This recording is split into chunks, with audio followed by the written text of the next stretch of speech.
காமராஜர் பிறந்த நாளை முன்னிட்டு பிரதமர் மோடி புகழாரம் சூட்டியிருக்கிறார். இந்தியாவின் சுதந்திர போராட்டத்தில் முன்னணியில் இருந்தவர் காமராஜர் என பிரதமர் மோடி புகழாரம் சூட்டியிருக்கிறார்.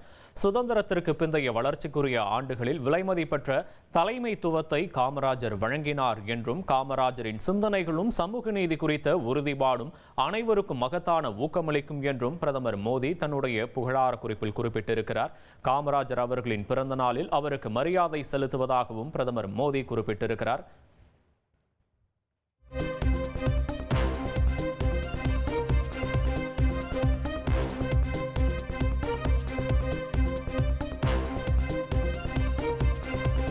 உங்கள் தந்தி ஒன் தொலைக்காட்சியில் கர்ணன் தினமும் மாலை 5 மணிக்கு காணத் தவறாதீர்கள்.